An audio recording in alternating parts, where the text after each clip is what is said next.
लेकिन दोस्तों इन साइड भी मौसम फकर में कुछ हमने जनाब पाकिस्तान के अंदर अगले 4 रोज बहुत ही ज्यादा अहमियत के हामिल हैं। और आप कहते होंगे भाई जो भी आंदा कोई ना कोई ऐसी गाली करता है कि जनाब 24 घंटे अहमियत के हामिल हैं, 48 घंटे अहमियत के हामिल हैं। लेकिन ये जो अगले 4 रोज हैं ये वाकईतन ना सिर्फ ट्रेंड सेटर होने जा रहे हैं बल्कि इसके बाद कुछ ऐसे लोगों पर ऐसी बिजलियां भी गिरने जा रही हैं जिसकी जलन, क्योंकि बिजली जब लिखती है गिरती है तो फिर उसकी कोई ना कोई जलन साड़ते पैदा पाए, वो जो साड़ है वो उनको देर तक महसूस होता रहेगा। क्योंकि इन 4 दिन के अंदर डिजिटल दहशतगर्दों के गिर्द घेरा तंग होने जा रहा है। अहम तरीन जराए ने, टॉप लेवल के जराए, आला तरीन, उनका यह कहना है कि पाकिस्तान में डिजिटल दहशतगर्दी को रोकने के लिए नेशनल फायर वॉल की तंसीब हो गई है मुकम्मल। टॉप 4 मोबाइल नेटवर्क से इस फायर वॉल को ऑपरेट किया जाएगा और अगले 4 रोज तक इस फायर वॉल की टेस्टिंग होगी और 4 रोज के बाद डिजिटल दहशतगर्दी रोकने के अमल का आगाज हो जाएगा, यानी फायर वॉल जो है वो एक्टिव हो जाएगी। इस खबर का एक दूसरा पहलू भी है कि अगले 4 रोज के बाद ऐसी कौन सी डेवलपमेंट्स होने जा रही हैं जिस पर डिजिटल दहशतगर्दी का रोका जाना बहुत ही ज्यादा जरूरी है। इसका मतलब यह है कि समथिंग इज कुकिंग, कुछ ना कुछ ऐसा जरूर हो रहा है या होने जा रहा है जिसके इंपैक्ट्स बहुत ही ज्यादा शदीद होंगे। इस सारी सूरत हाल का जायजा लिया जाना बहुत ही ज्यादा जरूरी है और यह एक अहम तरीन सवाल है। और इस सवाल का जवाब जुड़ा है उन 40 लाख अकाउंट्स के साथ, 40 लाख अकाउंट्स के साथ जिनको आइडेंटिफाई किया जा चुका है अब तक। और इब्तदाई तौर पर इन 40 लाख अकाउंट्स से ही डिजिटल दहशतगर्दी के खात्मे का आगाज होने जा रहा है। इसका मतलब यह है ये जो 40 लाख अकाउंट्स हैं इनमें से तो कुछ जाली किस्म के अकाउंट्स होंगे, कुछ फेक्स होंगे जिनको बूट्स कहते हैं, और उसके साथ साथ इन अकाउंट्स को चलाने वाले कुछ और लोग भी होंगे जो मुमकिन तौर पर पाकिस्तान में भी हो सकते हैं और पाकिस्तान से बाहर भी हो सकते हैं। जो लोग पाकिस्तान से बाहर बैठकर इन अकाउंट्स को जो इस वक्त पाकिस्तान के अंदर शरअंगेजी फैलाने का सबब बन रहे हैं वो तो ये जो नेशनल फायरवॉल लगने के बाद उनकी पाकिस्तान के अंदर दाखिला या किसी भी वीपीएन की सहूलत को इस्तेमाल करते हुए पाकिस्तान में मौजूद लोगों तक मेंटली या ज़हनी तौर पर इन्फ्लुएंस करना बहुत ही ज्यादा जो है वो मुश्किल हो जाएगा, नियर टू इम्पॉसिबल हो जाएगा। अलबत्ता वो तमाम लोग जो इस वक्त पाकिस्तान में बैठकर ये डिजिटल दहशतगर्दी कर रहे हैं उनके लिए अगले 4 रोज के बाद सख्त टाइम शुरू होने वाला है। इसका मतलब यह है कि वो खबर जिसका मैंने आपके साथ जिक्र किया है कि अगले 4 रोज के बाद ऐसी कौन सी डेवलपमेंट होने जा रही है जो इस सारे सिलसिले के साथ जुड़ी है, तो इसका ताना बाना भी जाकर इन 40 लाख अकाउंट्स के साथ मिलता है। हसास तरीन इदारों को और अहम तरीन लोगों को इन तमाम अकाउंट्स के बारे में जो तफसीलात हैं वो मिल रही हैं। और अब इस डेवलपमेंट का भी ताना बाना जाकर उसी केस के साथ मिलता है जो कल बाबर सत्तार साहब की अदालत के अंदर मौजूद था, यानी ऑडियो लीक्स केस। और इस ऑडियो लीक्स केस के अंदर जस्टिस बाबर सत्तार साहब ने पीटीए की हदायत के ऊपर ये जो जिसको हम कहते हैं ना जस्टिफाइड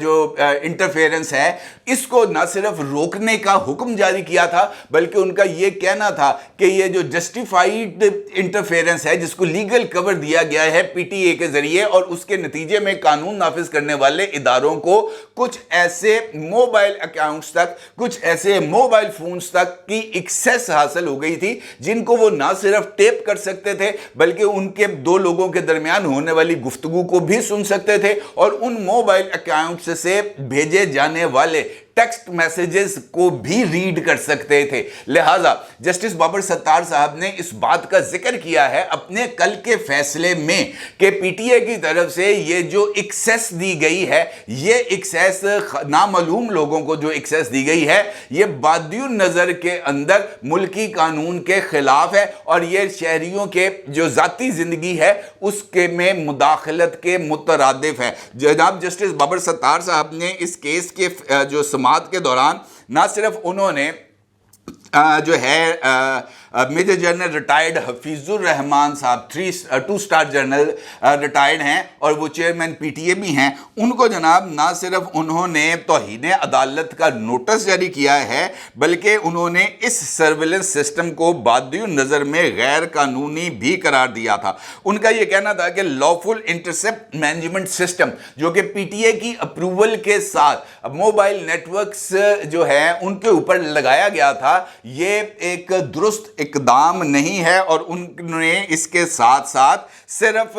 ना सिर्फ इसको गैर कानूनी डिक्लेयर किया बल्कि उन्होंने मोबाइल कंपनियों को इस बारे में हदायत भी की कि वो पीटीए को ये जो लॉफुल इंटरसेप्ट मैनेजमेंट सिस्टम है इसके तहत दी जाने वाली एक्सेस जो कि खुफिया इदारों को दी जाती थी उसको भी रोक दिया है। अब इसका मतलब ये है जनाब कि वो तमाम चीज़ें जो इस तरीके से यानी पीटीए के जरिए हो रही थी, अब वो तमाम काम जो है वो नेशनल फायरवॉल के जरिए होगा। लेकिन इंपॉर्टेंट एस्पेक्ट ये भी है कि क्या ये जो नेशनल फायरवॉल है और इस फायरवॉल के जरिए ये जो डिजिटल दहशतगर्दी है क्या इसका रास्ता रोका जा सकेगा, और क्या पाकिस्तान की अदालतें ऑडियो लीक्स केस के अंदर इस नेशनल फायरवॉल को शामिल करके डिजिटल दहशतगर्दों की किसी तरह की कोई सहूलतकारी करेंगी, क्योंकि इम्कानी तौर पर इस बात के भी इम्कानात नजर आ रहे हैं कि ऐसा ही होगा, क्योंकि अदालती फैसले में ये बात लिखी गई है कि इस डेटा तक रसाई किसको दी जा रही है इसके बारे में कुछ पता नहीं। तो ये बात तो तय है कि अगर इस डेटे तक किसी को रसाई है तो वो पाकिस्तान के अहम तरीन खुफिया इदारे हैं और इस डेटा को वो अपने मकासद के लिए इस्तेमाल करते हैं ताकि पाकिस्तान में होने वाली किसी तरह की मुमकिना दहशतगर्दी बदअमनी इंतशार इसको रोका जा सके। और ये बात मैं आपको बड़ी क्लैरिटी के साथ बता रहा हूं कि ये जो इंतशार है या ये जो शरपसंदी है ये सिर्फ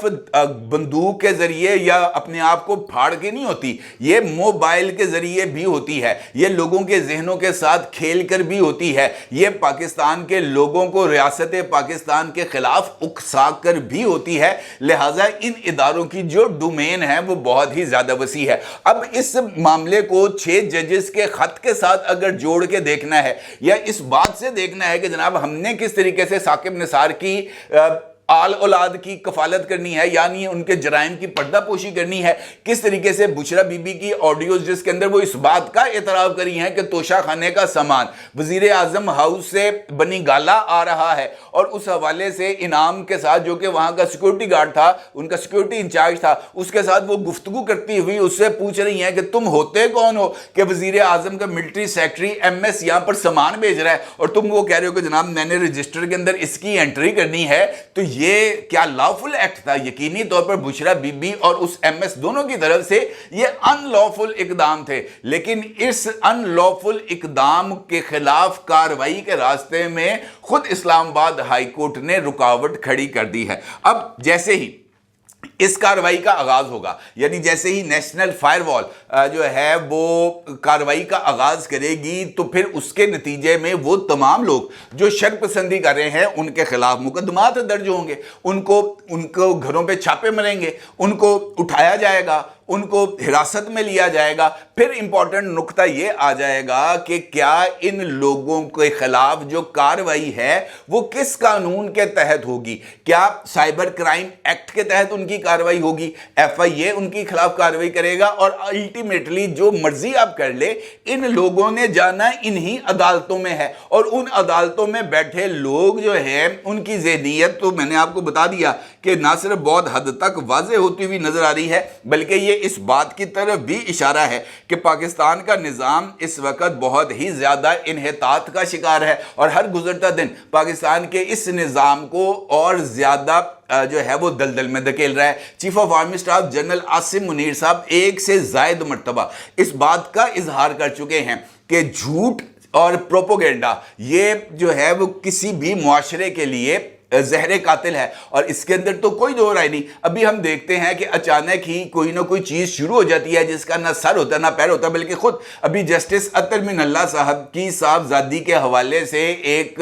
सोशल मीडिया पर पोस्ट चल रही थी, कोई खातून थी, उन्होंने पीटीआई का मफरल अपने गले में डाला हुआ था और वो पीटीआई के तरानों के ऊपर रक्स कर रही थी और उसको सोशल मीडिया पर इस बात से तशबीह दी गई कि ये जस्टिस अतर मिनल्ला साहब की साहबजादी हैं जो पाकिस्तान तहरीके इंसाफ के तरानों के ऊपर रक्स कर रही हैं। हत्ता कि जस्टिस अतर मिनल्ला साहब का इस वक्त का जो स्टांस है पॉलिटिकल या उनका जो अदालती स्टांस है, मेरे उसको दुरुस्त नहीं समझता, लेकिन ये मेरी राय है। लेकिन इस राय को दुरुस्त या गलत साबित करने के लिए मैं अतर मिनल्ला साहब और उनकी फैमिली को अगर झूठे सोशल मीडिया प्रोपेगेंडा के जरिए पीटीआई के साथ इंटरलिंक कर दूं तो ये यकीनी तौर पर गलत होगा। और ये जानते हुए कि जनाब अतर मिनल्ला साहब की कोई साहबजादी नहीं है, तो फिर तो बिल्कुल ही झूठ है ना। बिल्कुल ये एक ऐसी चीज है जिसकी बिल्कुल भी जो है वो तौसीक नहीं की जा सकती। लेकिन पाकिस्तान का सोशल मीडिया इस तरह के प्रोपेगेंडे को ना सिर्फ बाय करता है बल्कि इस प्रोपेगेंडे को आगे फैलाने का भी सबब बन जाता है, क्योंकि इस बात की तो किसी ने जरा सी कोशिश भी नहीं करनी कि जरा गूगल करके चेक कर लें कि जनाब अतर मिनल्ला के किन्ने पुत्र ने तो किन्नियां धीयां। इसको चेक करने में तो कोई रॉकेट साइंस नहीं है ना, सिर्फ दो लफ्ज जो है वो टाइप करने हैं। अब तो एआई हर एक जगह पे आ गया, इवन आपके व्हाट्सएप के ऊपर भी एआई टूल मौजूद है। आप वॉइस मैसेज कर दें उसके एआई टूल को, मेटा को, तो वो आपको तमाम की तमाम डिटेल्स दे देगा। लेकिन चूंकि हमने तहकीक करनी नहीं है, हमने तो बस अंधाधुंध 2+2 अपने हिसाब से करके उसको 10 बना देना है और जनाब उस 10 के ऊपर हमने भंगड़े डालने शुरू कर देने हैं। तो इसके रास्ते में तो किसी ने रुकावट क्रिएट करनी है। जनाब बाबर सत्तार साहब खुद विक्टिम है, बकौल उनके कि वो खुद विक्टिम हैं कि उनको और उनकी जो फैमिली है उसका जो डेटा है, पर्सनल डेटा, वो ना सिर्फ लीक हुआ बल्कि वो सोशल मीडिया पर शेयर भी हुआ। अब किस तरह हम जो है इसको ये कहेंगे कि जनाब ये इसके रास्ते में रुकावट खड़ी कैसे की जाएगी? इसी तरीके से की जाएगी ना कि लॉफुल इंटरसेप्ट सिस्टम को काम करने का मौका दिया जाए, नेशनल फायरवॉल को काम करने का मौका दिया जाए, उन तमाम अकाउंट तक एक्सेस दी जाए जो ये सब कुछ करने की कोशिश कर रहे हैं। और इसके लिए वो 40 लाख अकाउंट्स बहुत ही ज्यादा अहमियत के हामिल हैं जिनके खिलाफ अगले 4 रोज में नेशनल फायरवॉल की तनसीब मुकम्मल होने के बाद, टेस्ट का अमल मुकम्मल होने के बाद क्रैकडाउन होने जा रहा है। और ये पहला अटेम्प्ट है और मुझे ऐसे लगता है कि अगर ये पहला जो मार्का है ये अगर दुरुस्त अंदाज में एड्रेस हो जाता है, दुरुस्त अंदाज में जो है ये कार्रवाई जो है वो पाए तकमील तक पहुंच जाती है, तो फिर उसके नतीजे भी ना सिर्फ बेहतर होंगे बल्कि पाकिस्तान के अंदर ये जो प्रोपेगेंडा का इस वक्त एक महाज गर्म है उसमें भी कमी आएगी और पाकिस्तान मुस्बत अंदाज में शायद आगे बढ़ने के काबिल हो जाएगा अगर ऐसा मुमकिन होने दिया गया तो। अपनी राय को जरूर इज़हार कीजिएगा। आपको बहुत शुक्रिया। अल्लाह हाफिज़।